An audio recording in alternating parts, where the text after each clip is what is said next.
Hey folks, this episode is sponsored by Squarespace. We made a great website using Squarespace, and you can too, now with the best features Squarespace has ever offered. Like Design Intelligence, which uses AI technology to help you get the exact design specifications you need. And Squarespace Payments, the easiest way to manage your sales in one place. Go to squarespace.com/WTF for a free trial. And when you're ready to launch, use offer code WTF to save 10% off your first purchase of a website or domain. That's squarespace.com/WTF, offer code WTF. Lock the gate!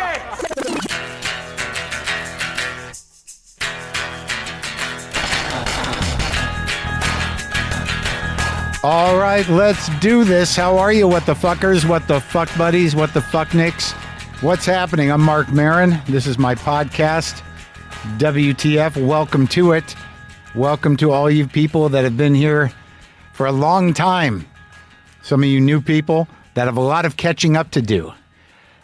Look, you guys, I don't know if you know this, or why would you? Maybe some of you would, but WTF, this podcast, will turn 16 years old on September 1st.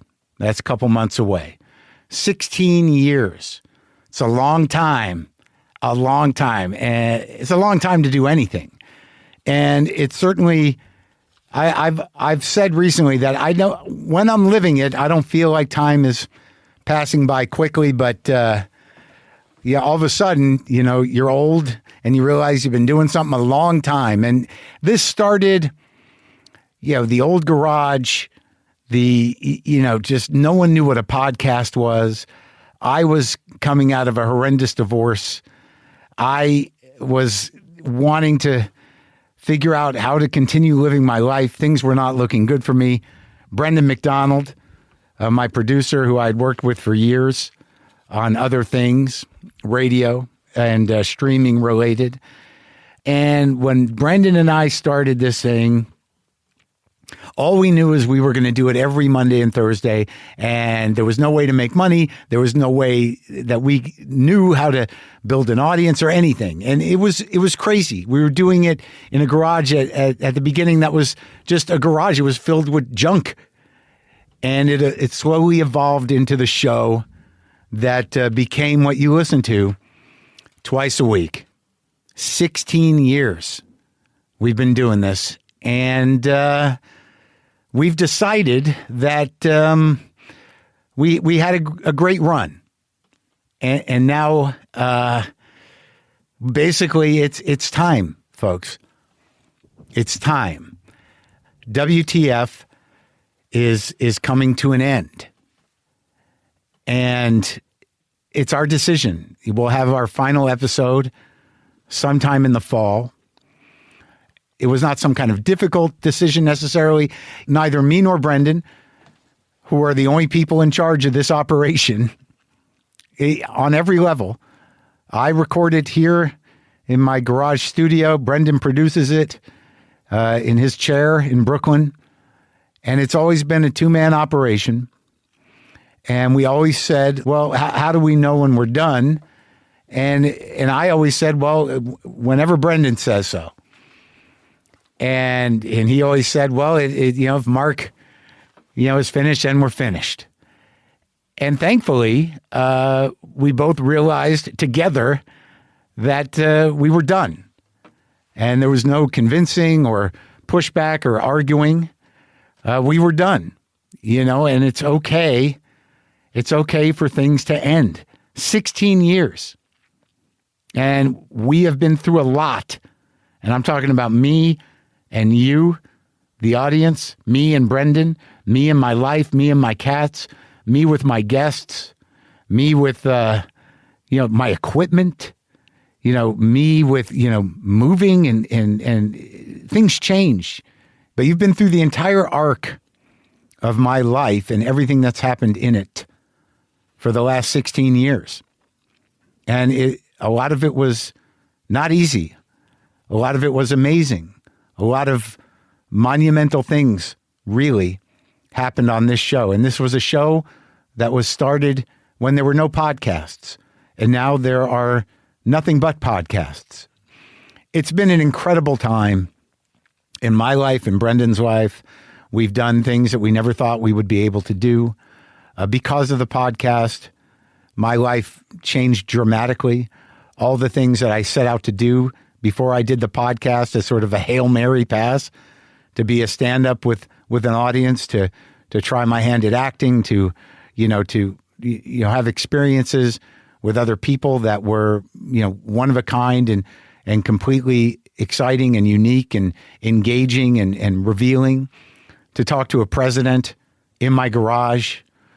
So many things happened because of just this setting up a mic in my garage with Brendan, on the knobs, producing it, discussing with him how we do it all. It was a real creative partnership. And you, the audience, have been here through all of it. And I shared everything I could with you because that's the way I do it, and with my guests. And there have been so many amazing guests. And it really comes down to the fact that we have put up a new show every Monday and Thursday for almost 16 years, and we're tired. We're burnt out, and we are utterly satisfied with the work we've done. We've done great work. And this doesn't mean I'm never going to do something like this again. Doesn't mean I'll never, have talks like I do here or some kind of podcast at some point in time. But for now, we're just, we're wrapping things up. It's okay. It's okay to end things. It's okay to try to start some other chapter in your life. And I'm talking to myself. This podcast has been my connection to you people. It's been my connection socially to people in my business, people I never thought I'd meet before, creative people, interesting people. It's a very big part of my spiritual, social, and psychological life. But I'll be honest with you, it's nice to be able to end things on our terms. And we've always had that power to do that. And that's what we're going to do. We started the show on our terms. We grew it on our terms, and we'll end it on our terms. Look, we've had great partners who have helped us do the show over the years. Acast has been our partner for the past 3 years, and we've been able to do things on our terms with them. We always had that, and it's always been the way we've done it, and that's been great. And we've been very fortunate to be able to do things the way we want to do them. And now this is part of it, is ending it the way we want it to end. And look, the thing about burnout, about being tired, and about the way me and Brendan are, is that we are very focused and very particular and very hardworking in this endeavor. And the quality of the work we've done, every fucking episode is its own greatness, because we're crazy, dedicated guys who really want this to be the best show that it can be. I bring what I bring to the table. Brendan brings what he brings to the table. And, God forbid we just keep plowing along and something diminishes. And we wouldn't want to just keep plugging along because we can, at the risk of our burnout or our sort of like, passion, starts to drift, or it starts to get sloppy. We're just not those kind of people. And look, I've got a lot of stuff going on. I've got a lot of projects going on, and we're still going to be doing this for the next several months. And we'll try to have as many people on as possible. Many people that maybe want to do it, never did do it, or people that maybe will do it now that, this is the sort of like home stretch. But I do want to sincerely thank all you people, for being along on this journey with me and with Brendan and with all the guests, because we really did something here. And I want to thank you all for that. This isn't a sign-off, but that's the big news. And I'm sure we'll talk about it more in the weeks to come. I'm sure that you guys will want to chime in. But just for now, thank you for being here, as always. And it's going to be There's probably going to be some ups and downs over the next few months with me emotionally around the reality of this. But it's done with this is a full-hearted decision. It's the right decision for me. It's the right decision for Brendan. It's okay. It's okay for things to end. It's just time, folks. But again, we'll have a few more months, so don't get all bummed out. Let's just enjoy it. The world is on fire. I have people I want to talk to. We'll find a little joy. We'll find a little connection. We'll find a little solace in each other's company. We'll learn some things. We'll get some laughs. We'll cry a little bit. And, we'll move on.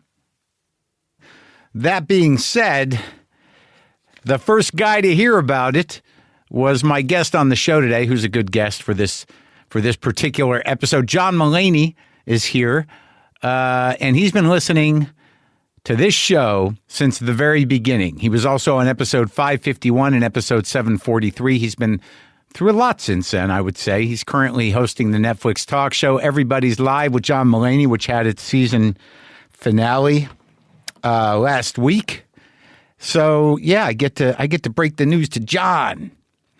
Also, I wanted to mention this. The documentary Are We Good? The screening at the Tribeca Film Festival in New York City next month. That's a documentary about me. There are two screenings. Saturday, June 14th at 5 p.m. That's at the OKX Theater on Chambers Street. Then Sunday, June 15th at 5:30 p.m. It's screening at the Village East on 2nd Avenue and 12th Street. You can go to WTFpod.com/tour to get tickets for that. And oddly, in the current cut of the documentary, it is not brought up that we are retiring the show. But I'm excited. I'm excited. There are things going on.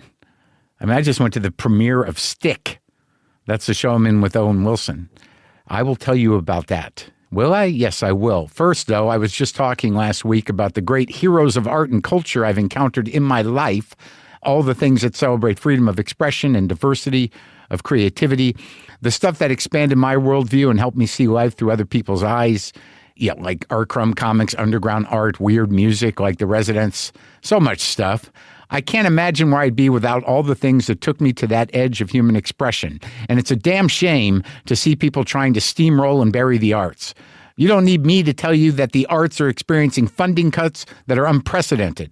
So it's more important than ever to have places like BAM that are keeping the arts thriving and vibrant, just like they've been doing for more than 160 years. I just filmed my comedy special at BAM, so you probably heard me talk about how great the venue was, but that's just the tip of the iceberg.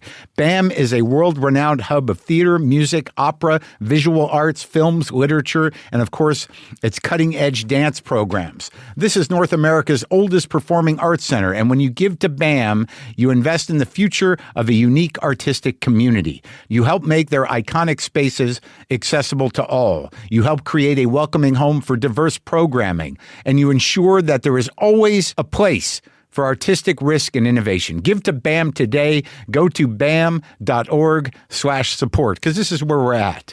You know, it's going to be on us. It's going to be on people that have the means to donate to places that still represent what a democratic, creative world looks like. It's scary. I think about it every day now. I really think about it every day. Like all the things that were important to me coming up, all the things that built my brain, all the weirdness, and there's no end to it. To the type of music I was turned on to, the type of writing I was turned on to, some of it fringe stuff, some of it just, people that really lived on the creative edge, that had, that had personal weird tragedies and lives that were able to document it and talk about it and make it into art. So please, if you can, if you have the means to donate to these places, please do it. Please do it. bam.org/support. As I said, working in that space was amazing to me. So look, in terms of the future, I seem to have a lot of things going on. I did go to the premiere of this new show, this new Apple show that I'm on with Owen Wilson, which premieres June 4th I think they're going to drop 3 episodes. And they had a nice little red carpet event at the AMC in Century City with all the cast there and the producers and the writers and everybody on the crew. It was kind of great. Got dressed up in the one suit I have. I have actually 2 suits. But the thing is, I had never seen it.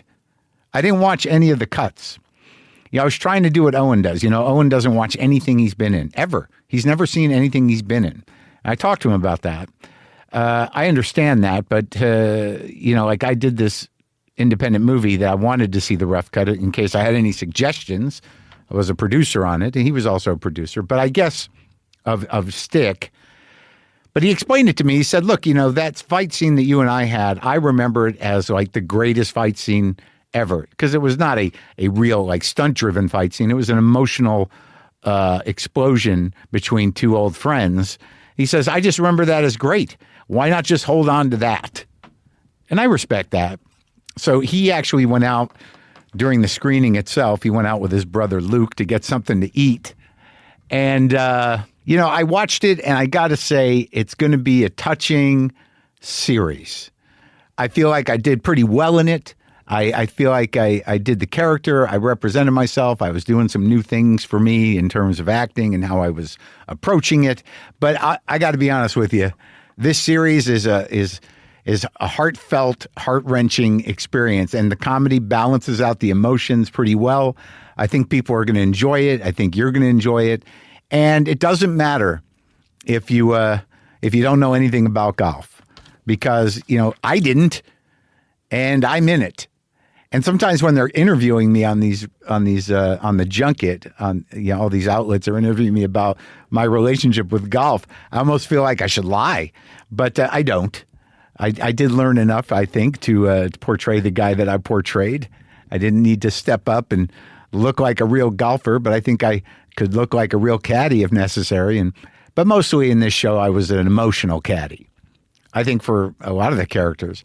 But all that said, I do recommend you watch it because I think it is a very human and a very moving series. And in a rare turn, all the characters kind of transform. All the characters change.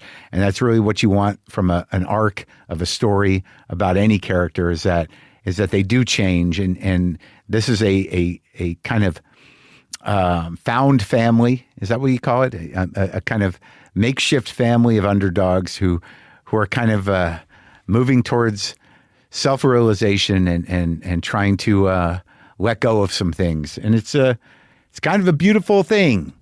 Feeding yourself is hard enough sometimes, but what about when you have a whole family of mouths to feed? If that sounds familiar, it might be time to streamline dinner time with Home Chef. Choose from more than 35 meals and 18 extras per week, including kids-themed special meal kits. Home Chef delivers fresh ingredients and chef-designed recipes conveniently to your doorstep to simplify your cooking experience. Users of leading meal kits have rated Home Chef #1 in quality, convenience, value, taste, and recipe ease. For my type of diet, this week's menu has stuff like the roasted Korean tofu with mushrooms and snow peas, or the veggie lover stir fry with noodles and peanut sauce. But you can take a look at the menu and find out what's best for you. For a limited time, Home Chef is offering WTF listeners 18 free meals plus free dessert for life, and of course, free shipping on your first box. Go to homechef.com/WTF. That's homechef.com/WTF for 18 free meals and free dessert for life. Stop trying to figure out what to make for dinner and open the door for Home Chef. Again, that's homechef.com/WTF, and you must be an active subscriber to receive free dessert. Free dessert. 16 years, you guys. Wow. It's going to be fun, though. I do think we're going to have a little, as much as I'm capable of, this will be a bit of a party. Is that possible? Is that overselling it? Is that it's going to be good. And John Mulaney, I did his show. I did that Everybody's Live with John Mulaney. Had a nice time, and it's always nice to talk to him. I haven't talked to him. I think everybody else has about what he went through with getting sober. I imagine we're going to get into that a bit. Everybody's Live with John Mulaney just wrapped last week. I couldn't make the wrap party. because I was doing a press junket for Stick. I don't know if it's clear whether he's going to do more, but they're all there if you want to watch them, and they're pretty fucking unique and odd. This is me talking to John Mulaney and breaking the news. This is an ad by BetterHelp, and BetterHelp is trying to do something that I've been trying to do on this show for a long time: destigmatize men's mental health care needs. 6 million men in the U.S. suffer from depression every year, and it's often undiagnosed. A big reason for that is the pressure around asking for help. But listen, it's okay to struggle. Real strength comes from opening up about what you're carrying and doing something about it so you can be at your best for yourself and everyone in your life. If you're feeling the weight of the world, talk to someone. Anyone. Could be a friend, a loved one, or even a therapist. I've been going to therapy lately because I knew it was time. BetterHelp is the world's largest online therapy platform. You can join a session with a therapist at the click of a button, helping you fit therapy into your busy life. Plus, switch therapists at any time. As the largest online therapy provider in the world, BetterHelp can provide access to mental health professionals with a diverse variety of expertise. Talk it out with BetterHelp. Our listeners get 10% off their first month at BetterHelp.com/WTF. That's BetterHelp.com/WTF.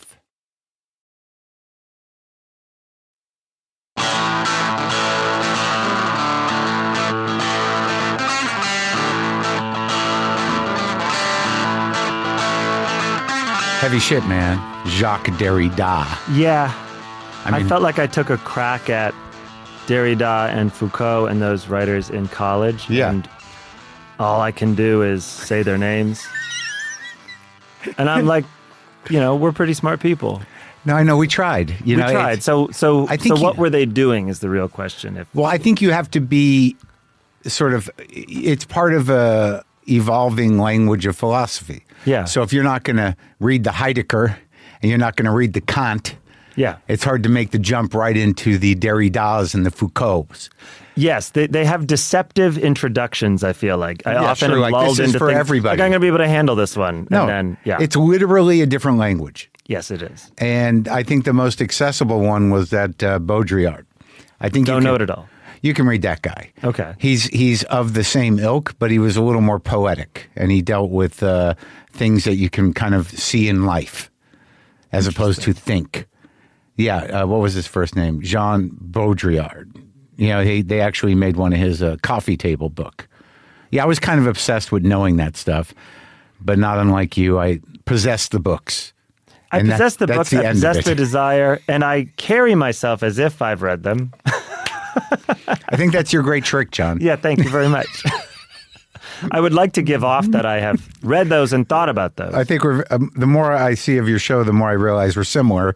It's like it only takes one album to make people believe that you know all of it. 100%. So we have to open in a very specific way, and you're the first person I think I've said this out loud to, but this episode, I will have said in the intro before I talk to you that we are ending the podcast. Whoa! I know. Mark. I know. I'm shocked. We've got some time. It's in the fall. Okay. But my producer and partner in this endeavor, Brendan, and I have agreed on the decision to put it to rest. Congratulations. Thanks, buddy. That's awesome. It's 16 years, man. It's 16 years. And look at I feel like I've partially done an amazing thing for culture, but on the other side of that, I feel like I've released the Kraken. Oh, that's interesting. Well, it was bound to happen. I think it was bound. I think the Kraken just, is going to come out no matter what. Yeah, was going to come out no matter what, and you it's no longer it's always AM radio. So. Well, it's always twofold when you're at the beginning of a new medium. Yeah. There's a lot of like, wow, this is the freedom of it. And, I think those words are said before anything turns into a horrendous, malevolent force. The freedom of it. Yeah. But yeah, so Yeah, before you build a commune in Idaho, Yeah. you remark upon Isn't this amazing? the wide open land. Oh, yeah. We could start a neo-Nazi commune here. Or even There's so much land. any kind. Like we are free to think and feel the way we feel. Yeah, finally. And now that's over, and you have to Finally drink. a Everyone space. must drink this at the same time. Our ambitions have exceeded our space in San Francisco. Guyana looks nice. It's beautiful down there. Yeah, and Plus, no meddling relatives. So finally, that's like what we thought of. Out of the reach networks, of Congress. Out of the reach of notes and networks. Yeah. Oh, that's exactly right. Have you? But so you're the first to kind of know. You're the first guest. Congratulations, man. Well, that's a nice way to frame it. I appreciate that. I think we've done an amazing thing. I don't think we live in a time where people of my generation and slightly older know how to move on from anything or stop. Do you feel like you're kind of making yourself stop for the exercise of it? No, I feel like, we've done our bit. We've done all right. It worked out okay for us in terms of we've always done a great show. We've always, the quality and the audience has remained steady and high. And I just think there's no shame in saying like, all right, well, we did it. And we did a great bunch of work. And I don't really know what this means for me when I do have a few months, but I do have to try to wrap my brain around what it means. Yep. In terms of like, this is most of my social life. Like you wouldn't be here if you didn't. I'm Sure. I mean, maybe I say, hey, John, I got something I need you to talk about. It's vague. And I just, could you come over? Let's just look at each other and talk for Yeah, we could do that. And I like doing that, but it is a big part of my life and has been for a long time. And I don't really know what it feels like to not have it. I know, because you have been so consistent. What's the longest stretch you ever took off? Well, we don't take any off because we do 2 new shows every week, and we have for 16 years. Yeah. So no matter, even if, Brendan takes a vacation, I don't vacation much, but I'm on the road. I'm recording the things. Yeah. There was a period there where I was interviewing people out there and, doing the intro. So this job and this passion of these conversations, was a big part of my life. And I don't know what you're like with a resting mind. Has it ever happened? Be honest. Had a resting mind? Yes. I have had. Yes, I had full. I think I had a pretty full period of. You can't talk your way out of this. You have to sit in this. But looking That's back, different. It might have been a few months only. Yeah, but it's a little. Oh, resting mind, like a peaceful resting mind? Well, just sort of like, okay, I've decided to, like, in relation to, like, the post bottom hitting. Now I've got to rebuild, own up, and try not to do any more damage. Yeah, I don't know why I answered like that, because clearly, you're talking about a more. We've done this amazing amount of work. Yeah. Culture has changed. We've gotten older. We've done all we can. We're satisfied. We're okay. But it's been a primary part of my life, for this amount of time. And now that's going to be gone. 100%. And I know even if I just do stand-up, like working towards this special I just shot, that's 2 years, a year and a half of pounding that shit out. Yeah. And now, like, I did it, and there's that moment where I'm like, well, you know what? I'm going to just take a break. In 3 days, I'm fucking at the store. Of course. So, but this is going to be different because after we stop this, I'm like, I don't have a producer. I don't have the bookers. I guess I could still sit here on the mics, but I'm not going to do that without my creative partner. And I don't know that I need to, but it's going to be interesting because I guess the point was, if I sit with myself for very long, it's not good upstairs. Sure, yeah. I mean, what does your brain do? I'm trying to think the longest amount of time I've... Does it go to somewhere in the zone of like, I'm a piece of shit? Or I forget what I do, and I go like, what is my job? I go to the gym sometimes? Yeah. I make coffee. I make coffee and like... But now you got the kids, so there's always that. There's that too, but in front of them when I've had a month or two. Yeah. Why is Daddy sitting on the couch so long? Yeah, why does he have so much time for us? Yeah. Oh, he really thought about building this city out of blocks. This is troubling. It's much better than I was actually more dialed into building a city out of foam blocks the other day than my son. And he moved on and I was like, well, why don't we make a walkway? Because I can't get this building higher, but we could make a walkway to a different building. He was like, nah, yeah. It's good. Let's go to Discovery Cube. Yeah. How old's that kid now? He's 3. Getting back to you for a second, Yes, sir. was there an interview or an episode or a jag of interviews where you started to go, oh, I'm going to hang this up? And if so, who were they? Yeah. No, not really. You know, everything is like, I don't know from one interview to the next what's really going to happen. So there's always that element of surprise. Yeah. And I do get anxious and sort of somewhat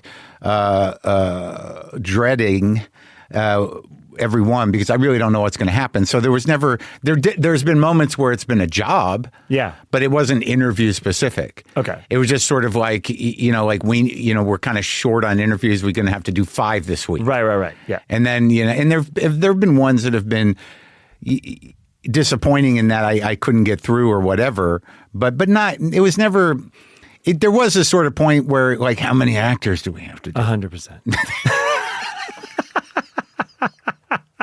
But it was fortunate that kind of coincided with me becoming an actor.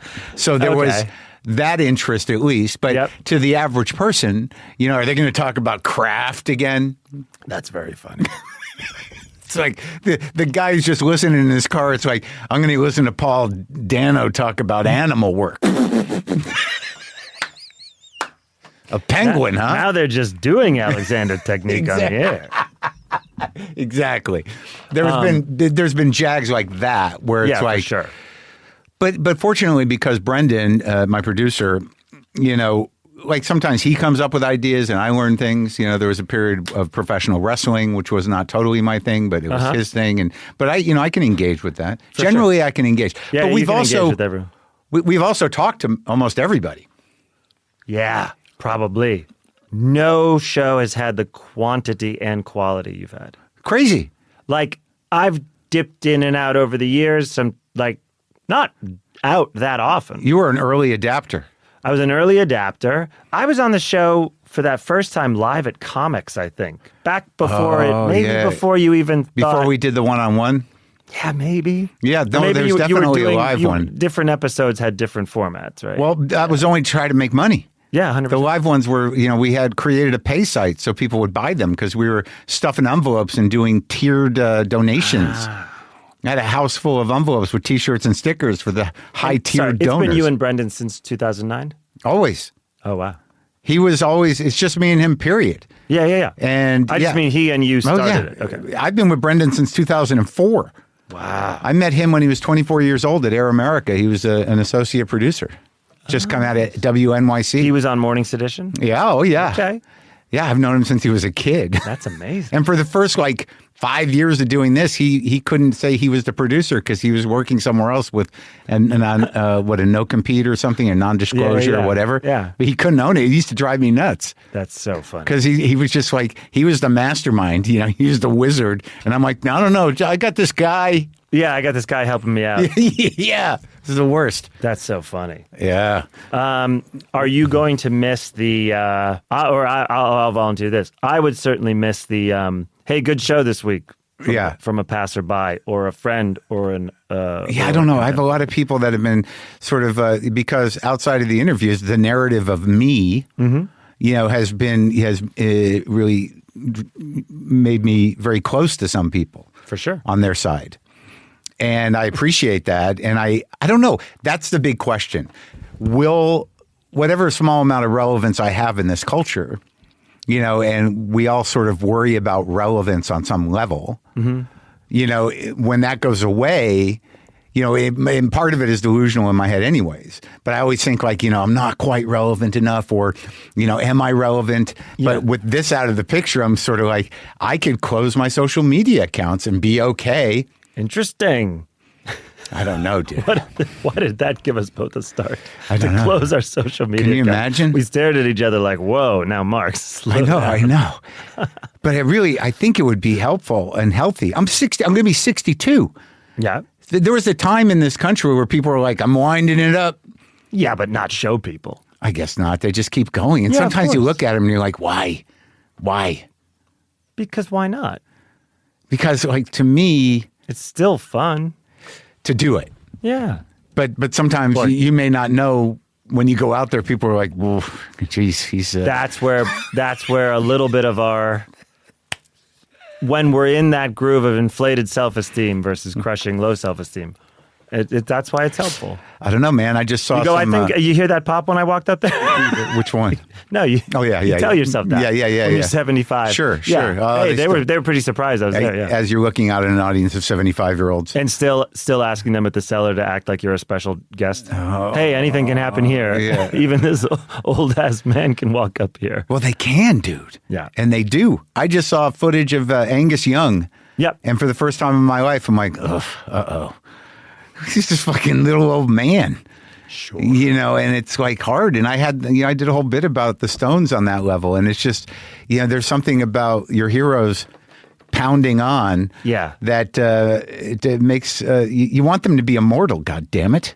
You do, but I guess I'm one that always wants people to either reunite or go back out on tour. Seriously? Oh, yeah. I always want people to come out of retirement and do something. Really? And then I think as a fan, it's never enough. Like I'm always, I What are always you want them to expecting out of keep going. What am I expecting? I guess it's something to do with my own sense of mortality that I get kind of squirrely when they get old.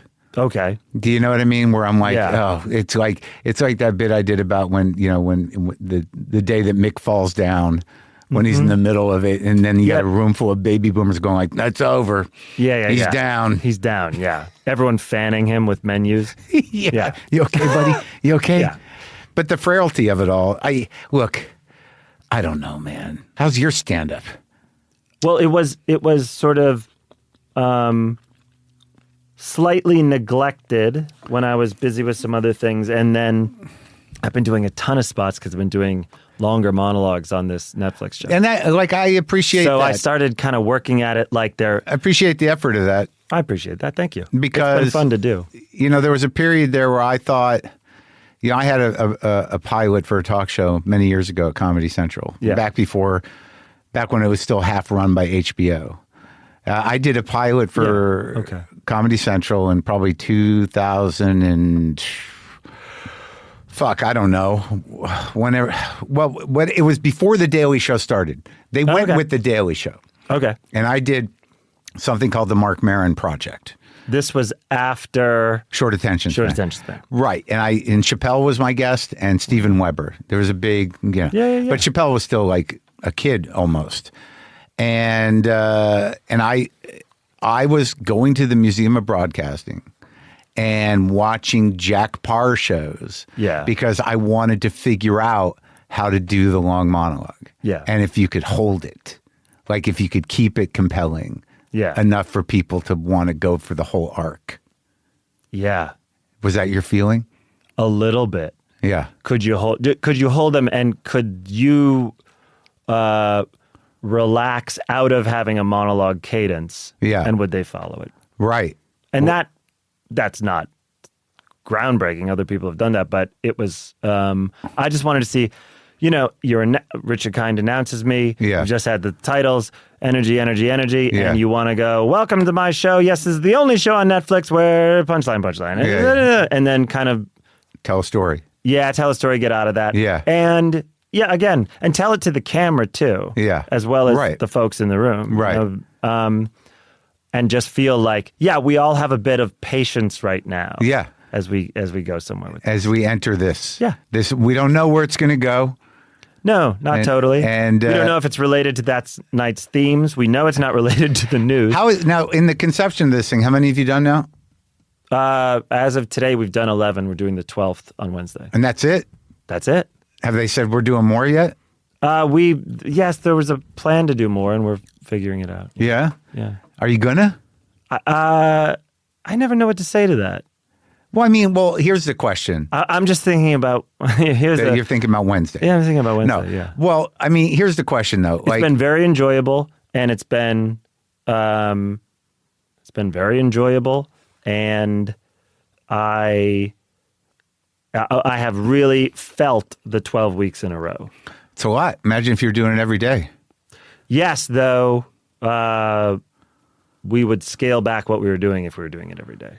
Right. But I guess my question is 60 minutes of it's all us. You know, no commercials, no. Oh, that's true. Yeah. So, but I guess my thought is at some point in the career of a comic, you realize the jobs that are available to you. Mm-hmm. You do stand up, and that usually means, well, if you're not going to be a writer, you're available to host things. Yes. That's a job a stand-up does. Yes. You can have a show centered around you. Yes. All right, now you've done all of the stuff. Yeah. Now you've done all of the things available. All two of them. Yeah. Three. Writing. Oh, some acting. Hosting.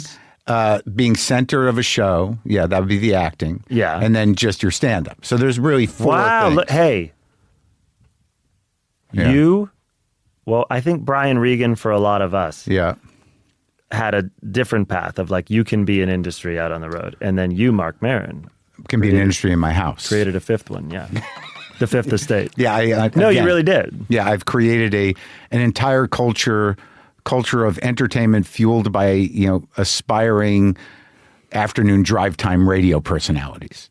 It is amazing. It's just you flip on your phone, and depending who you're following, you'll see 3 or 4 white guys sitting behind mics talking about the first time they shit their pants as an adult. Well, I'm glad you never got a couch. A lot of these shows started having a couch with mics. Well, we're just audio. There's still a desk. But we're just audio. Oh, that's right. There's no fucking YouTube to this. That's so relaxing. Yeah. And it was not what we do. We're audio guys. Yeah. Yeah. So how do you feel you did with this format? Oh, I love doing this format. Yeah. I mean, it felt like making 12 specials using the talk show as a format. Yeah. I once did this children's musical special, and it felt like I'm taking something like Free to Be You and Me. It was really fun, yeah. Yeah. I'm doing a comedy special of my stuff, channeled through Free to Be You and Me with Marlo Thomas. This felt like some kind of evergreen, weird, not quite any era talk show that also is trying to be, that's also a variety show in some ways. That's also trying to be like Jules Holland or David Sanborn, Jules Holland, Night Music, and trying to feel very loose and then trying to feel very produced. And we just got to try a lot of shit. Try every speed too. It was more more than just that we got to try a lot of bits and jokes and have guests on. It was more we just got to try whole episodes where it felt very shoestring and then episodes where we were blowing it out production-wise. Right. Now, let's hypothetically, you say, all right, I'll do 12 more, but these are this is what I've learned. This is how we're going to move forward. Yeah. You know what's great about that? What? I don't have to know. No learning. The first 6 we did last May during the Netflix festival, it was a joke, but it also just became true. There's no time to learn. We were just doing the show that was in front of us. Right. And there was in a way that I really am proud of. There was little things we learned worked. We didn't do again. That's always good. In large part. Yeah. Why do what works? Exactly. Yeah.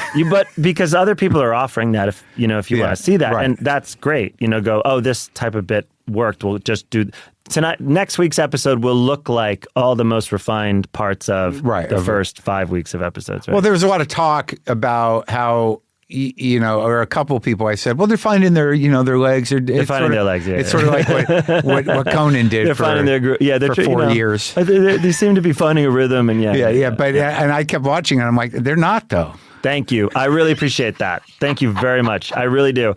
Because 2 reasons. 1, we weren't. 2, anytime you say they're figuring it out, not a bad side, a side of me comes out.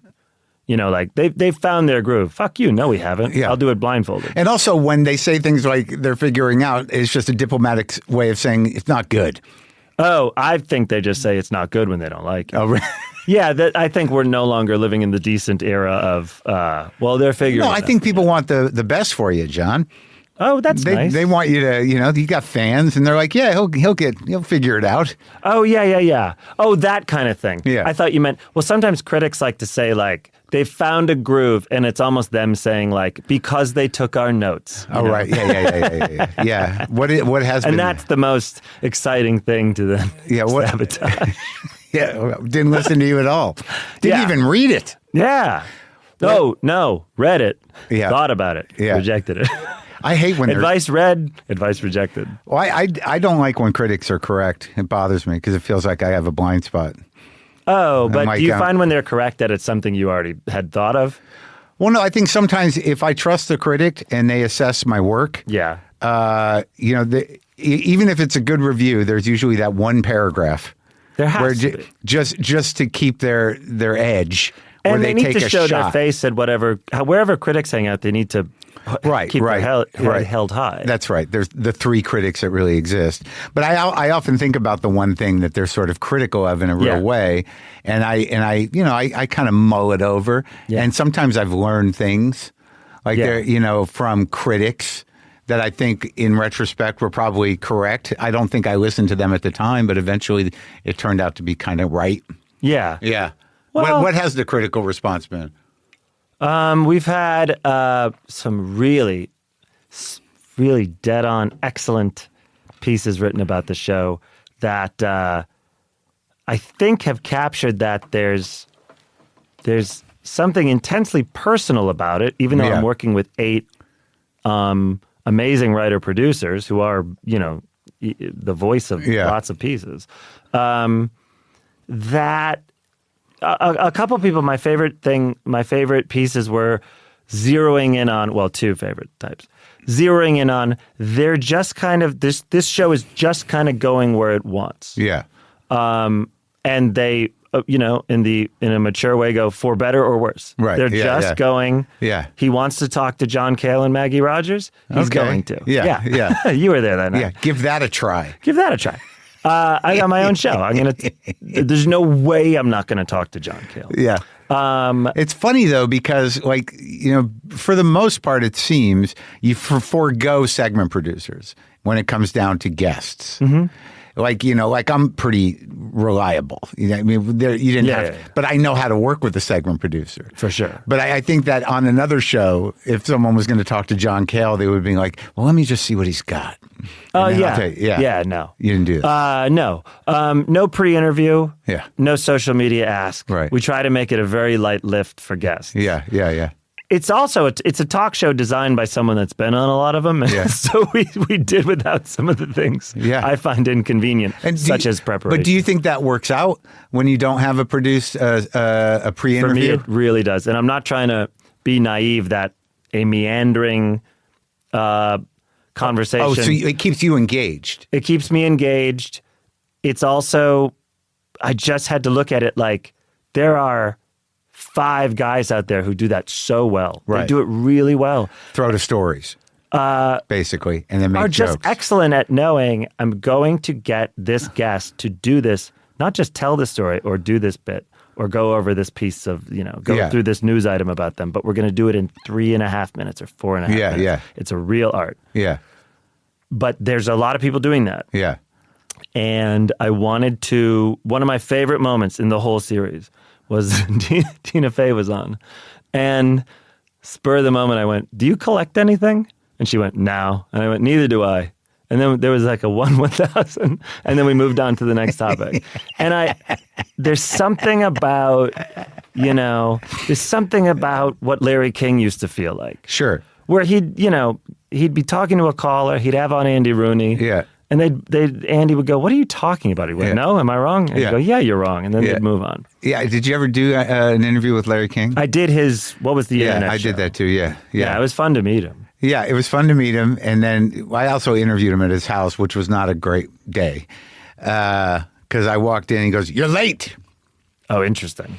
I was, because I had the wrong time. And it was a tough opening 10. I know. I've had those in my life. I've had a healthy amount of that. Yeah. Sorry I'm late, the traffic. Well, well, that's why we leave early. Go, okay, shit. I'm a grown-up, come on. Yeah. Traffic is no excuse in Los Angeles. Yeah, exactly. Yeah, that's why you map it. If you got to go down to Culver City, you better leave the night before. But I think it's always been more fun to be as surprised by a guest as I am by a caller. But Larry pressed. You're not Larry a presser. pressed with a lot of incorrect information. Of course. Yeah. Yeah. No, you don't think? Yeah. He had on Andy Rooney once, and he goes, there was just another high profile kidnapping. Let's say Elizabeth Smart. And he goes, Andy, why are there so many kidnappings? And Andy goes, what are you talking about? He goes, there's more kidnappings now than there used to be. He goes, no, there's not. There were always kidnappings. He goes, aren't there more? And he goes, no. And then, without missing a beat, he changes topics. He goes, should the Pope resign? Yeah. That was it. Just one question after another. Yeah. It was not. Aren't there more kidnappings? But no, there's always been kidnappings. And that's because he was with a peer and they actually had a moment of conversation. Yeah. As opposed to Larry just going, what do you think? Exactly. No, yeah. I just rewatched. I just realized a good analogy for your show in a way. There was because there a good analogy. Well, look, if you watch the old Dick Cavett shows, there's a lot of awkwardness. In the sitcom? No, the Dick Cavett talk shows. Oh, Dick Cavett. I think I meant Dick Van. No, Dick Cavett. Dick Cavett. Oh, for sure. And the audience was rarely laughing. You didn't get the feeling they were there half the time. You didn't get the feeling that anyone felt the role of a studio audience is to be laughing on steroids the whole time. No, it was all and applauding every beat. Yeah, and some of those British shows, and and there's a bit of that in your show. Those are very comforting to me. Yeah. If something of note happens, and it's very funny, good. There's a big studio laugh. There's applause when something, Robbie Hoffman climbing over to the couch in 2 seats. It was a very funny, spontaneous moment. But you did feel like it's engaging to have this audience here. It adds electricity, but we're not here to make sure everything is... Well, that's interesting because that's almost rebellious at this point. I don't know if it's rebellious, but it was something I thought, I know this melody in my head and I'm not seeing it right now. And they gave me the keys to this studio, so that's what we'll do. But I watched, there's one of my favorite moments in show business was Bob Dylan being presented with the Lifetime Achievement Grammy by Jack Nicholson. Oh, yes, of course. It's the best. The best. And then when Channeling comes back out. Yeah. Was it, Bob and Jack are talking backstage about how they're going to do more TV? Yeah. It's really,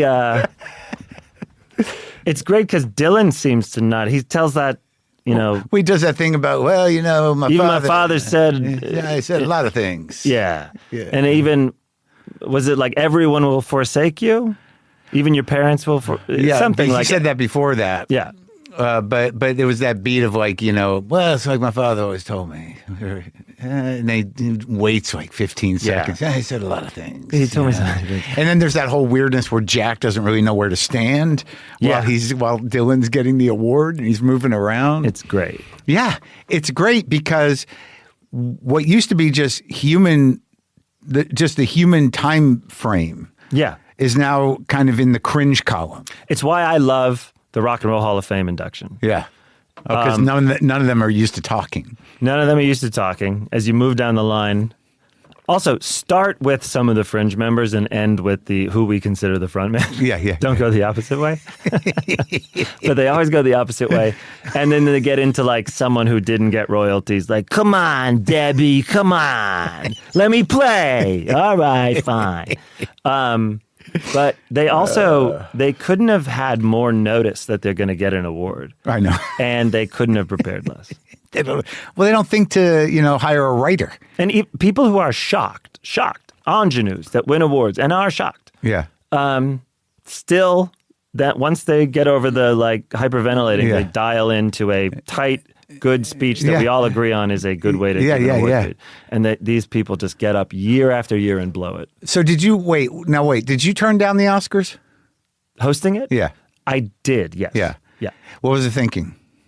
Well, I was very flattered. They came to me. Yeah. Must have been last summer. And I knew Jimmy Kimmel wasn't going to do it. And they offered it. And it was honestly that I had a lot going on, and it's months and months of work. Yeah. Because I think Conan did a great job. Probably that's the thing. I mean, the best job he's done on anything. Yeah, they're two totally different topics. And he came out and he not only was so funny, but he elevated the show to the point that I almost convinced myself I had seen these movies, and I'd seen not a one of them. Right. I was like, yeah, this was a great year. It was amazing.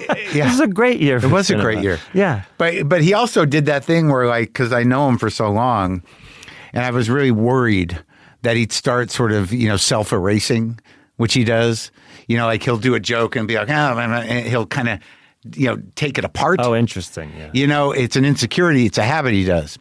And he'll start playing with his nipples and dancing around or whatever. So, like, the first, the first couple of jokes, I noticed him starting to go that way. And then I'm like, come on, don't do it, dude. And then he's just kind of like, whoa, just locked in and owned the fucking thing. Like I'd never seen it. Well, it's the same thing I thought at his Mark Twain Awards. I went, oh, he has stature.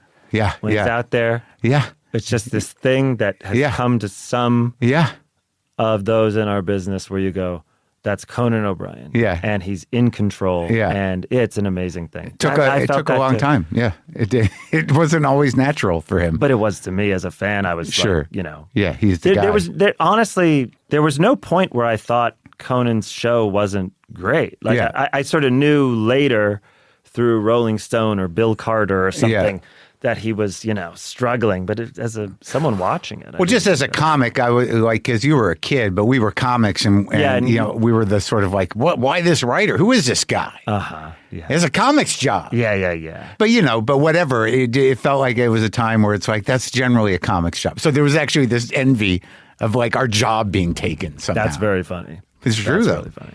It's a different time, buddy. Different time. So you're going to do stand-up. I like it very much. Yeah. But I'm in a bit like, after your last HBO special, do you forget in between specials how to what? No, but the one before the one you just taped. Yeah. I'm talking about what's been released to the public. Yes, sir. Did you forget how to forget how to do stand-up in between? I'm afraid that I forget it after 2 weeks, but it's all pretty mental. I think it's not forgetting, it's a rustiness, because after a certain point, there's some part of you that lives up there, and he'll generally show up. Yeah. But, sometimes he's not he's not jiving quite right if you get a little out of practice. Yeah. Like, I believe you have to keep that channel open to talking to an audience. Yeah. But if that goes away, then there's a little bit of like, all right, so you guys are waiting for me to do something. Yeah. But then the other guy steps in and goes, I got it. Yeah, there's always this solid, he's not a trick pilot, but he can land a plane, and he can, we're not breaking new ground tonight. Right. This isn't a memorable set. Yeah. But this isn't Tig at Largo. Yeah. But we're going to land the plane. It's going to be okay. It's going to be well, you got to take the hit. That's the hardest thing, really. Yeah. And fortunately, when you come out of a special, your confidence is pretty high. So you can take a few hits. Yeah. After that. Well, then you schedule that first show where you'll have to do an hour. Yeah. Oh, yeah. And you just keep thinking about the special going, wait, that's in there too. Yeah. Yeah. Well, I added some stuff to it since then. Oh, I know, the worst. The worst. Where you find a tag I do it later? every time. Yeah. Yes, I record it. Yeah. Then I have a few more dates. Yeah. And suddenly the burden of the special is off. Yeah. So I have this more fertile mind. Yeah. Come up with some great tags. Yeah. And sometimes I figure out how to finish a story that I recorded. Yeah. Totally. Yeah. I found a couple of things the other night, and I was like, God damn it. That would have been a nice callback. Was it at the store, or was it? Yeah, I think it was at the store. It's all I've been doing since I got back. Yeah, I was able to put a couple of things together, and the thing was I was adding shit right up until the special the week before. Like That's smart. There were a couple of pieces. Yeah. That just kind of like, there was a joke that was funny enough the way it was. Yeah. But I knew the tag wasn't right, but it was good enough. Good enough, yeah. And then 3 days before the special, it was delivered to me.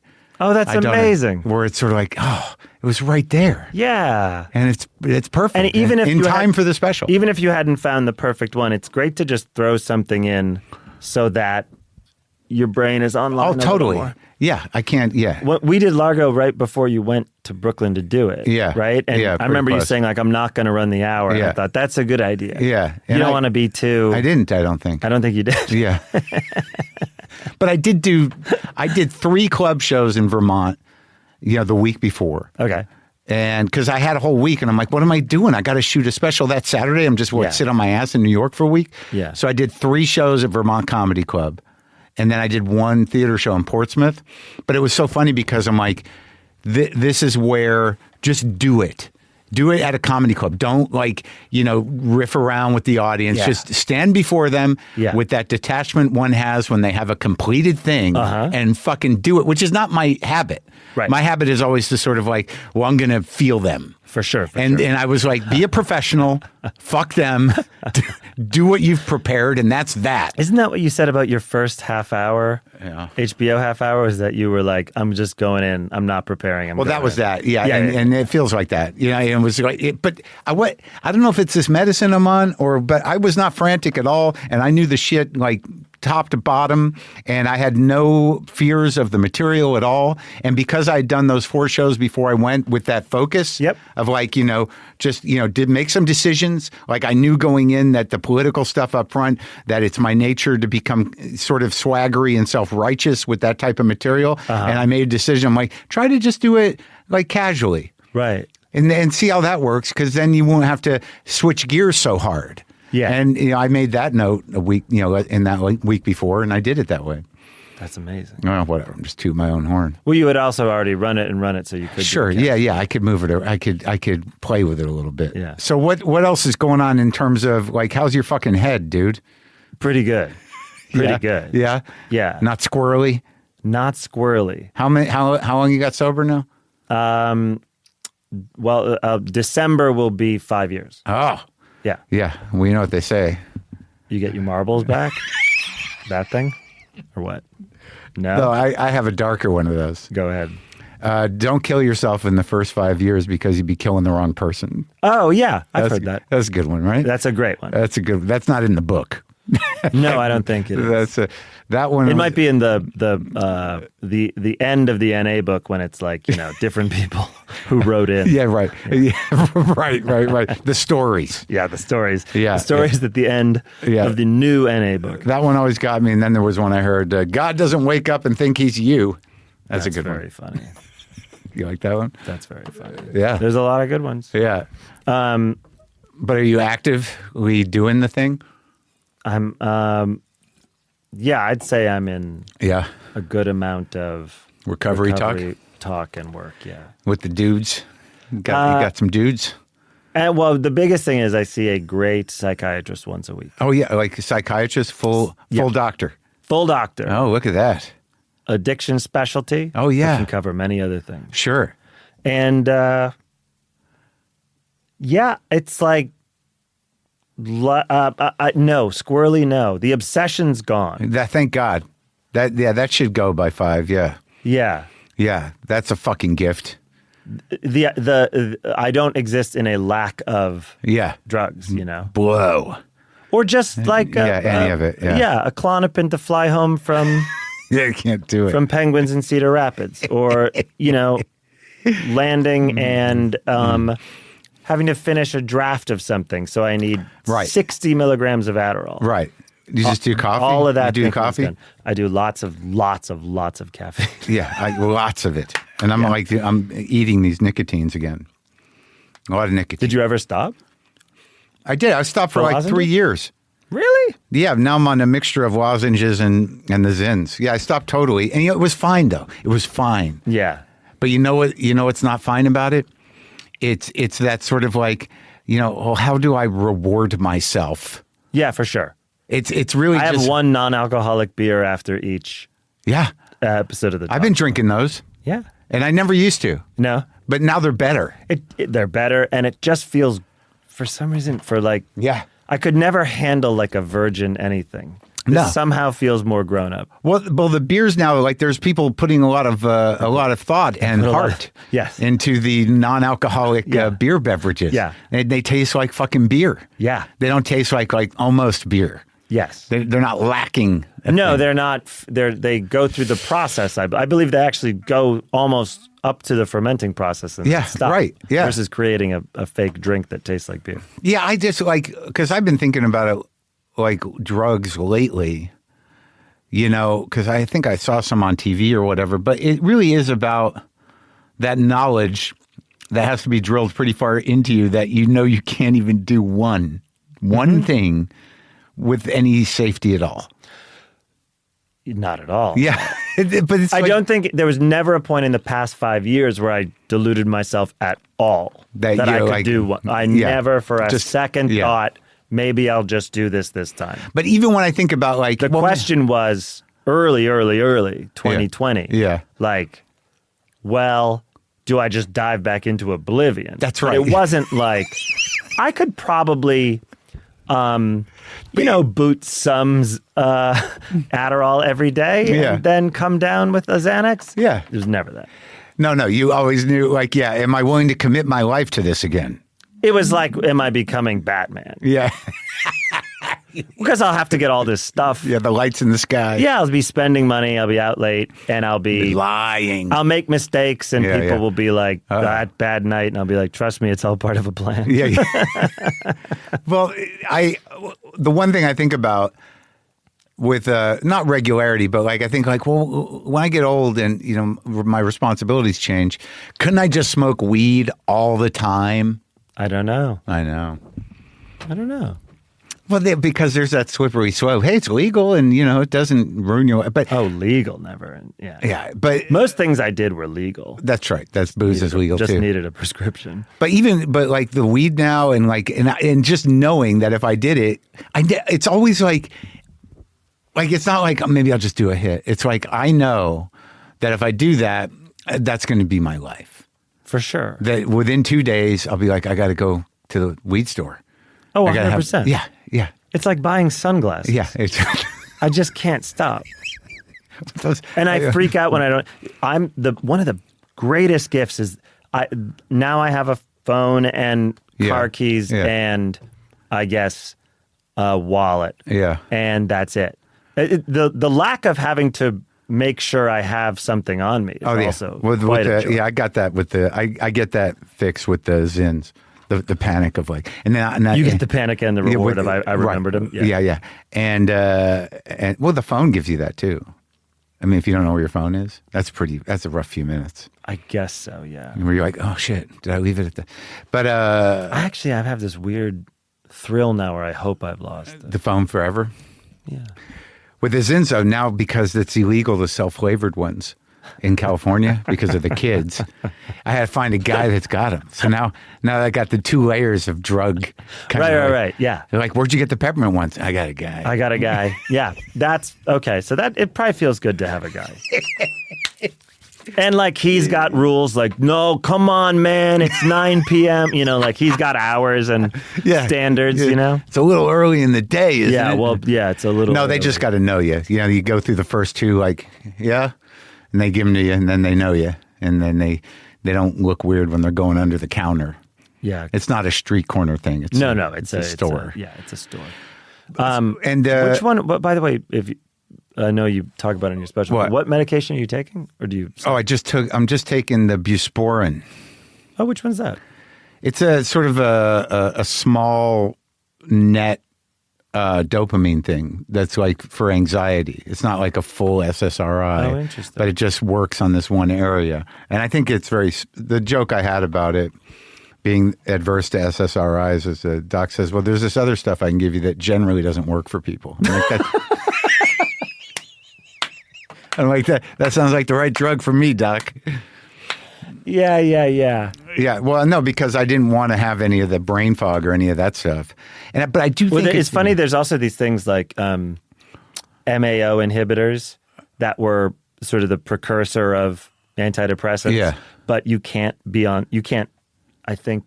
You can't eat certain cheeses. Oh, right, yeah. Certain foods would like have a terrible chemical reaction with them. It's like grapefruit and statins. Yeah. Yeah. But my doctor was like, oh, they're probably the best drug. People just couldn't handle not eating the cheese. Oh, really? I was like, wow, people really. Do you do a thing? You got one? Yeah, I take Wellbutrin and Zoloft. Wow. So that balances it out because Wellbutrin will jack you up a little bit. So I can't recall if I ever had that, but maybe it was. It used to be marketed to help people quit smoking under a different name. Yes. What was it called? It started with a Z, I think. And then you learned that it was like, oh, it's just Wellbutrin. Was it Chantix? Chantix, maybe, yeah. And I remember I was on that, and it definitely jacked me up. But everyone's going to respond differently. You know, I started Wellbutrin at a time when I still used a lot of amphetamines. Yeah. And oh my so God. I don't recall. Right. And it's working for you, these combination? It has been, yeah. No side effects. You're not going to get fat. It's been a while. Yeah. So Yeah. if there's a side effect, I'm so used to it. Yeah. I think I had some stomach issues with Zoloft, but they went away. Yeah, and I might reduce Zoloft. In fact, I am currently reducing Zoloft a little. Yeah. And I haven't noticed anything yet. You know, I'm interviewing your wife tomorrow. Yeah, I know. Isn't that wild? That's wild. Yeah. How's that going? Great. Okay. Good. Oh, so good. All right. Take it easy. Don't. No, you asked. I'm telling you. Okay. Well, I'm good. I'm glad. Yeah. Yeah. I just don't want you to overkill it. I know. And so people go like, I don't know. I know. All right. I know how the public works. I understand perception. I'll tell you one thing, and I'll tell her tomorrow. She's fucking great in this show, dude. She's great on that show. Great. Really, and just wait. Just wait. Till the last one? Well, you'll see. Well, no, I've watched all of them. Oh, to the last one. Oh, yeah, you're in the media, yeah. I mean, because I got to talk to her. I'm talking to your listeners. And I haven't seen, well, by the time we put this up, it'll all have been aired. But I haven't seen her in a long time do stuff. Yeah, and after we had our son, and then she was diagnosed with cancer. She was not working for. And she's all good 3 or 4 for now. years. She's still on a course of treatment that will be a few years. Oh, really? But they did catch it, though it was aggressive. They did catch it at a good. Oh, good. I don't know if there's any good, but yeah. The short answer is she's got. You know, you just don't say in the clear yet. Yeah. I get it. But she's so fucking good. She's in this great on show. that show. It's like, it's not even like, because I don't know her, it's not like, oh, it's a perfect role for her. She just acts the fuck out of it. Yeah, I talked to her in between, she'd come home, how was it? I sort of was vaguely aware of what the show was about, but like, she makes the most interesting choices. And when I've talked to her about running lines for something I'm doing, the thing I always think to do is change the words. Yeah. I go, well, I know how to get the emotion across. I'll just change every word you have here. And I'll put it in a different way. Yeah. And it's really interesting to watch like a real actor who can work within the words. Yeah, work within the words. Yeah. I only realized that recently. I thought, oh, you're figuring it out with what they wrote. That's the job. Whereas I'm like, I'll show up 10 minutes early and go, hey, right here, can I say this instead? Yeah. I wrote some pretty good lines for your script. Yeah. I know you guys are writers, but I know you guys are writers. a writer. I'm also a writer. I did a little sketch comedy. And the kids, how's that treating you? How's it changing you? I don't know if I changed. I doubled. Yeah. Like I expanded where I can do. I almost feel like I can do more. It less of a trade-off and more like I've just become. You integrated it. Yeah, but also I genuinely feel like my brain doubled in size. Like we knocked a wall down. Well, it's the kid wall. And there was all this space. Well, also, like, I think that you're wired for the emotional connection if you're a normal human being. Yeah. Like you have kids and the party that goes, oh, you're supposed to love them should kick in pretty quick. Immediate. It wasn't even that. It was, oh, hi again. That was the real feeling. Oh, yeah. Especially with my daughter. Yeah. Oh, okay. Yeah. I know you. Yeah. And you're going to be here a while. Yeah. And we have the sweetest, funniest, nicest kids. I tell you this, like, yeah, you can't oversell it because it sounds disingenuous. No, but no, no. I'm in a very, very happy time. Yeah? I'm in a really happy time. Aren't you glad you can appreciate it? Yeah, I totally can. And I find I can be more of a psychopath in my work because I go home and I go, oh, these people really like me. The show's over. I can just be myself. Yeah. Yeah. Like everyone here really likes me. You don't believe everybody else, though? Whatever. It's just different relationships. This is a different relationship. Yeah. You know, because they're my children and wife. Yeah. I guess you gotta suck, kind of take it in while you can, because from what I understand, there are periods where they might not like you as much. Yeah, there are times. Yeah. Do you think of yourself as a teenager? Like, I put my parents through hell at certain points. Yeah, I had a slightly different relationship where I was trying to keep my parents separate from whatever I was doing. Yeah. That was a problem. And I really felt like I felt quite noble in this pursuit. You figured it out. And when I would get caught, when the two would meet, I would get mad at my parents because they weren't giving me credit for how much I tried to keep this away from them. Yeah. I was like the head of the CIA talking to the president, like, do you know what the fuck I do over here? It's not for you to know about. Yeah. Get out of my personal life. Yeah. I remember thinking as a kid, I'm going to try to keep my personal life separate from my family. And you're pretty successful at it, apparently. Well, I mean, as you got older, it seems like the amount of surprise that everyone had, when you were kind of, when you hit the wall. Because, like a lot of people. some surprise, yeah. No, totally. Yeah. I mean, outside of your inner circle, who were probably just concerned.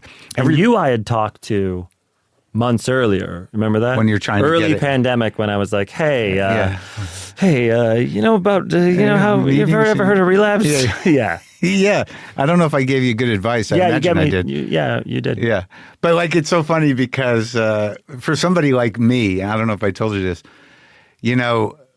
when you went through all that shit, my response was like, well, good for him. That makes him much more interesting. Yeah. He's a real deal. Yeah. This guy's the real deal. That was the first thing Lauren said to me when I saw him after all that. He went, oh, you finally became interesting. That demon. People were surprised, and also there is something about going through something very human in front of people where I mean, certainly I don't need to tell you that, but like there's also, rather than feel like, oh, are you all disappointed in me? There's this great extra familiarity with the audience from it. Totally, because it's you float in this ether when you're not being candid on any level. Yeah. In your art, where that you're just you're boxed in and you're an entertainer. But then when all this human shit happens, you're going to get people that are like, fuck him. But most of the people are going to be like, I had a brother I've been through that, or whatever they did. Yeah, whatever it is. Yeah. How'd you handle all that fucking pushback when you got divorced? So you disappointed a lot of girls, I think, or something. I don't recall exactly. I was focused on a couple things at that time. Yeah. One, I'm in like month 3 or 4 of sobriety. Yeah. And I wouldn't even say I had to shut it all out because it all got back to me. Yeah. But the crisis at hand was, like, I'll keep the boy alive. And then we are into the summer, and my son's born in November. Oh, yeah. So what was happening shift of focus in my life was not, it didn't really rhyme with what was being said out there. Which is like almost always the case. Yeah. Like what's being said out there is just this weird kind of, beast of its own. Yeah. It feeds itself. Yeah. Well, sometimes you're going through the thing everyone's talking about, and sometimes you go, no, that's in the past, actually. Yeah. You guys are going to have to let this go. I have a whole other thing. Yeah. You know, like I have a whole other thing where I'm trying to stay chain alive. smoking and and trying to keep a kid alive. Yeah. And trying to figure out how to do that. Yeah. Yeah. And these people are like, what an asshole. I'm like, and be like, wow, without Coke, I've gained a lot of weight. Did you? Yeah. Oh, yeah. But you never got fat. I'll tell you this. Yeah. A critic saw me at City Winery. Yeah. And he wrote, as if it's so funny with everything I went through that I still zeroed in on this. Yeah. He wrote, he looks healthier. He looks heavier. And I was like, just the first part. Yeah. We don't need the second part. His suit doesn't fit. Yeah, his suit. The buttons are pulling. Just say he looks healthier. Well, you get that kind of like weird rehab puffiness. Oh my God. Just like I was kind of plates of carbs. I was quite a cigarette and amphetamine person. What you were smoking? All the time. Really? I quit a couple weeks. I quit in early November 2021. But was that something you did as a kid too? Yeah. You smoked your whole life? Yeah, I smoked my whole life. Yeah, I got a chest X-ray recently, and they said, how long did you smoke? And I thought, let's see, I was 13, and I quit when I was 39. Me too, dude. And they were like, 26 years. And I'm like, yeah, when you say it like that. Yeah. And I said, do you count the teen years? Yeah. And they go, yeah. Yeah. It's fucking crazy, dude. Yeah. 14, I started when I was 14. Yeah. And I can't, Did your parents smoke? My mom smoked occasionally. But it wasn't like a house where the kids are allowed to smoke. No, but like my high school, we could smoke. That's so interesting. Well, there was like 3,400 kids in my high school. It was a public high school. Wait, what are they going to do? Because it was because it was just unmanageable. Outside. Oh yeah, no. If you they couldn't would stop get, them. You would get Saturday jug. They called it if you. Were no, they couldn't. They couldn't contain it. It's not like you could do it in the school, but you could definitely smoke. Yeah. I went to a camp where you could smoke. That's so funny. A music and arts camp when I was 15. I remember my aunt bought me a carton of Marlboro Red. Just smoking it up. Just smoking at camp. Yeah. And playing guitar. It was like the perfect thing. I was always fascinated by those kids where you go to their house and they'd just be smoking and their mom would come in and ask for a lighter and everyone was smoking. Yeah, it was a rare thing, but it was kind of amazing, wasn't it? It was kind of amazing, and I couldn't have envied it more. That they were normalized that much. Yeah. No, I mean, I guess I really quit in 2000 and, just when I got sober, I think 99. By 2001, I was done. 63, 73, 83, 93. Yeah. Do you look at it, sorry, do you have two periods? Is it like Comedy Store, Sam Kinison, then did you actually stop everything? Or were you not really, really sober till the early Dude, it took me, the first time I got sober was 1987. And that was like total abstinence from... I went to rehab. I didn't know that. I left L.A. after that Kennison thing, and I was psychotic. I had coached myself into psychosis. Yeah. And, I was hearing voices in my head, and I had to leave because a voice told me. And, Did it name the place you should go to? Well, I just go away. to Tucson. I did go to Tucson. Oh, very nice. Oddly. Very nice. Because my brother was in school there. Oh, funny. And I didn't know what to do. I packed up everything I had in my car, and I just left in a panic. And all I knew was like, I got to get a new passport because I'm going to have to get out. Yeah. And I didn't even know why. Yeah. But then I got home, and I'd gotten a month or a space from the store, and I said, I got to check in because I'm like, I'm at this weird point where if I don't have silver pinky rings on and a skull on my shirt, I'm going to be in trouble. I was out of my mind, dude. Yeah. So then I went to. I thought I was seeing the signs, man. Yeah. And but then Skulls. They were protecting me, and you'll see in all the early pictures there had to be some representation of the skull. Yeah, I had a little skull pinky ring. I had a skull on my shirt, but then I would stay sober I never got the program, so I would stay sober for like a year and a half max. So I got out of rehab, went back to New York, started over again. Within a year and a half, I was using again. Went to California. kind of like sobered up here and there. And then, again, I get totally sober for like a year and a half. It wasn't until I met, Mishna in, 99 where, she kind of walked me through the basic stuff about the program. Okay. Like I did not get the program. Right. So it took me whatever, like I've got, 25 years this year? 26 years this year. So that would have been 99. But the first time I got sober was in 87. Wow. Yeah. Yeah. Yeah, it was a lot of... Your periods of abstinence then falling back then. Yeah, but falling back. But, by the time I met her, I was on the, I was bloated and sweaty, and I had kind of resigned myself to the marriage I was in. And I thought, like, my thinking was I was hosting a local TV show in New York I can't even remember the station. I'm like, all right, well, if I can just get jobs like this, I'll be okay. Yeah. And I just wanted to be dead. Yeah. And then Mishna just like appeared out of the clouds. And I'm like, I want to be with her. And it just so happened she was sober. I lucked out. Wow. So all the basic ideas of, we were going to meetings 2-3 times a day. I had nothing to do. Yeah. So when I first got sober, you get that crew running around New York, doing 2 or 3 meetings a day, totally locked in, sponsored. Yeah, no, I left the second rehab I was in, and my counselor was like, a minimum 180 in 90 days. You have to do 2 a day for 90 days. Yeah. He was like, there's no world where you're going to be fine occasionally going to a meeting. He's like, it's the pandemic. They're all on Zoom. You're going to go to a minimum of 2 a day. Did you? Yeah. Yeah. I mean, like that was the thing that stuck with me. It's like, you got to put it first. And like, you're lucky the pandemic was happening in a way. Because to put your sobriety first, above and beyond everything else. And the belief that everything will fall in place after that is a solid thing.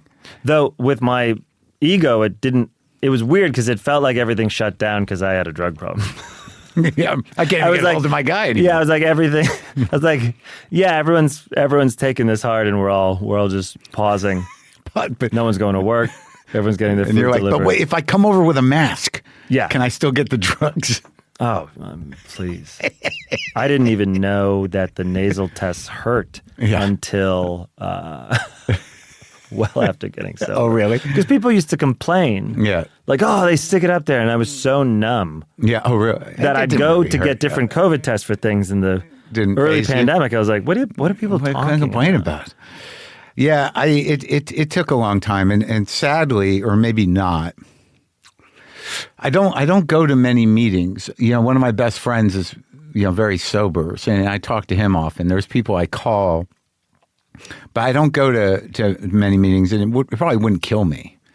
But I find that there's other issues. Like, I'm not worried about drinking or using drugs. Mm-hmm. But there are some weird, Al-Anoni, graduate level recovery that I could probably engage in. Then I don't quite do it. But I'm back in therapy. We'll see what happens. Yeah. And I'm old, dude. But you're young. Yeah. Some people are not old. You're just you. Right. Thank God. And that probably has something to do with my commitment to boots and no kids. And you wear any skulls now? I don't, dude. I don't have any skulls. So you're really vulnerable. Very vulnerable. I don't. The constant reminder of death is firmly planted in my head now. So I don't need to stave it off with my skull shirts. So are you going to go on a vacation come this fall when you're done? I don't know if I know how. I know. But are you going to try? You think I should? Yeah. You were doing the podcast, Into the IFC show, Into the podcast. I did the podcast no matter what I was doing, dude. That's crazy. It's crazy. Yeah. Well, I mean, I might spend time in New Mexico, but I don't know where does somewhere else. How about somewhere? How about going somewhere else? Well, we might have to leave. Wait, do you mean like to see family or? Yeah. Oh, okay. Well, not so much to see family. Okay. Yeah, a vacation. I used to go to Hawaii frequently. Hey. I used to go to Kauai. Like but once Chef I brought, Gordon. Well, yeah, exactly. But once I brought the fourth girlfriend to Kauai, and I was saying things like, land. I've been here. Yeah. Oh, that's so funny. Yeah. Yeah. This land's very healing. I told that to my last 3 girlfriends. Yeah, or wives. Yeah. I don't know. Where have you gone? I do. Hawaii is great. What do I really like? You could go to Ireland. I like Ireland. I went to Ireland with Lynn, and I go there to work. I didn't go this year. I'm kind of sad about it. I was at the Kilkenny Festival the same time as you, I think. That was a fucking nightmare. It was? Yeah. You were going on runs. I remember you're the first person I knew that ran without music playing. Oh, interesting. Interesting memory. I just thought it sounded that you know what?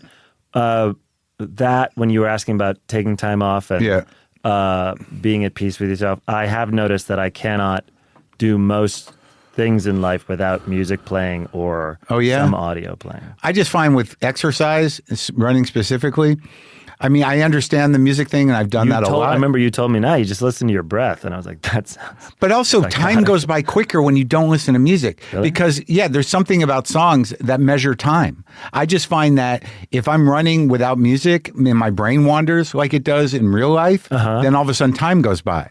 But like with songs, I'm like, all right, I know this next song. Right. Here's the bridge. Right. Or whatever. Or, whatever your song list is. Yeah. Yeah. But that's just crazy. That's weird that I have been exercising for a long time. Yeah, Ireland is fucking great, dude. Yeah. Do you journey? Do you take trips with friends? I always picture you guys are I talked to Kroll the other day. I'm like, are you guys spending family time together? Yeah. You do? You bring the kids and all that stuff? Yeah, well, our kids are close enough in age. And then Dan Levy...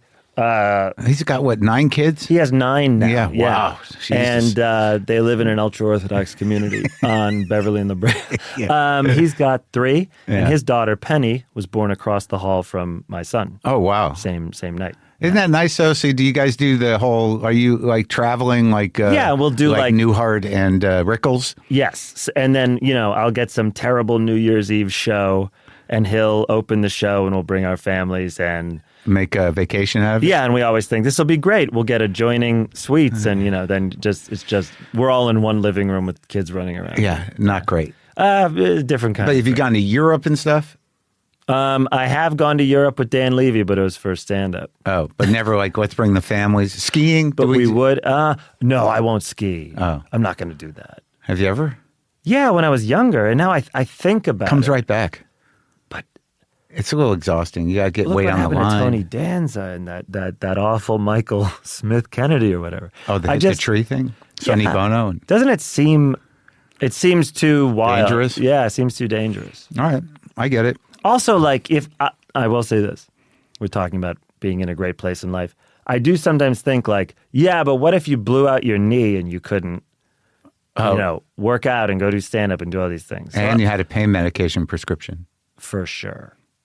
That's But I do think about that in terms of any injury that would lay me up. I'm like, you'd be okay. You have a wonderful family and support system and a wonderful wife, but let's not pursue it. Yeah, let's not strap push it on skis. Yeah. At the Aspen Comedy Festival. Yeah, I had some dental work done. They gave me an oxycodone prescription, and it was one of those things where I know well enough about stuff, and oddly, I only took one. Yeah. The day of. And then I'm like, and then they sat in my cabinet for a long time. And then I didn't feel any craving or anything, but I'm like, dude, just throw them away. Yeah. Why are they still And there? I threw them down the toilet, and I got 2 emails from fucking concerned, progressive, sensitive people that said, you really shouldn't throw them down the toilet because it goes into the water supply. I'm like, I don't give a fuck. We're going to throw them away. It's like people that, take the batteries and, paint. The water supply. Yeah. It's going to get into the water. Yeah, the oxycodone, not the, tens of thousands of gallons of Prozac in people's piss. It's my oxycodone. It's your oxycodone that will get the world, that will get all the Let's LA tap water drinkers. Yeah. All the LA tap water drinkers. Yeah. Well, I think they were primarily worried about it fucking up the almond groves. Oh, we do need more almonds. No, I don't know what they were worried about, and I understand their sentiment. But that's so interesting that you just said, and then I threw him down the toilet and people got mad at me, and you left out the part where you told everyone on your podcast. Yeah. So it's an interesting piece of your life where you do an action and then I talk about it You generally. even missed the, Yeah, well, that's all going to be gone. Yeah. And I'm not going to know what people know anymore. Hey, listen, if you miss it Yeah. and you want to come back and do it, just come back and do it. Don't think because you did I assume, big farewell and countdown and everything. Well, here's the thing. You can't. I sometimes feel bad for people that that farewell. feel trapped by their finale.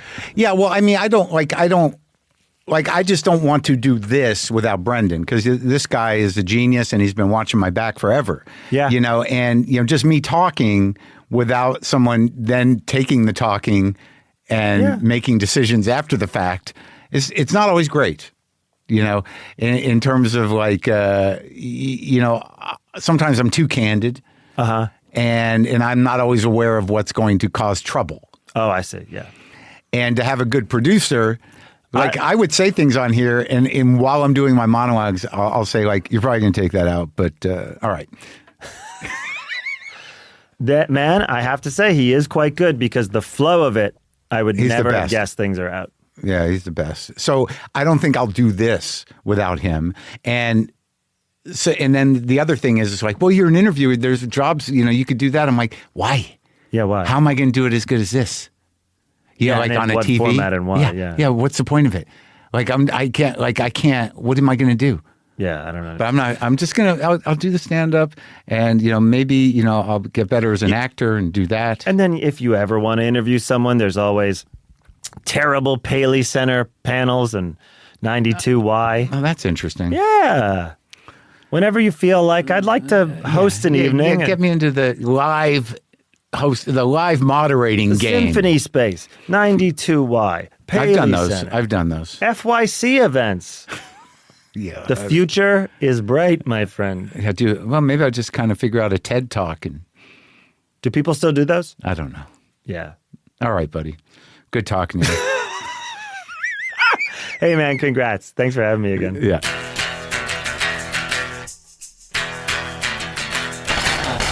There you go, folks. John Mulaney. I like that guy, and I feel like we're friends. Everybody's Live with John Mulaney. The episodes are available on Netflix. I think, as he said, we're not sure if there's going to be new ones, but go check out what they were up to. All right, hang out for a minute. Hey, folks, Full Maron listeners get a bonus episode tomorrow where Brendan and I go into more detail about our decision to end the show. We'll give you the whole story. I don't really have any apprehension about our decision. No, it's so funny because I walked over here and I was like, I was pretty sure that, we were on the same page. Yeah. But I didn't know 100% that if I said the way I felt about it, you might have a different feeling, or you might be like, wait, but end it entirely? Shouldn't we keep it going somehow? But right away, I was like, I think the smartest thing to do is for us to end this. And you were like, yep. Well, people have always said to both of us, in my mind, it was always going to, if anyone said, how long are you going to do it for? I'm like, as long as Brendan wants. Yeah, and I said the same thing. Right. But so that then becomes a thing where we actually do have to figure it out. And oddly, I think we're both on the same page. Well, it was that thing, what it was really, I think, because we have pretty good boundaries with each other, and, to our credit, nothing has ever really polluted our professional or personal relationship whether it was ego or wanting to do other things. But I think that conversation we had a few months ago about just the level of burnout we were operating at and acknowledging it, because I won't acknowledge that. That's right. And I think that you were sort of ahead of me in identifying it. Yeah. And how could it not be that? That's right. Because of the nature of my work and how I work and being self-employed, I never even factored that in. Right. That it's even a real thing. That bonus episode posts tomorrow. For Full Maron subscribers, to sign up, go to the link in the episode description or go to WTFpod.com and click on WTF Plus. And a reminder before we go, this podcast is hosted by Acast. Here's some guitar that after I came up with it, I realized it's pretty close to a Cat Power song, but that's good.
monkey in the Fonda, cat angels everywhere.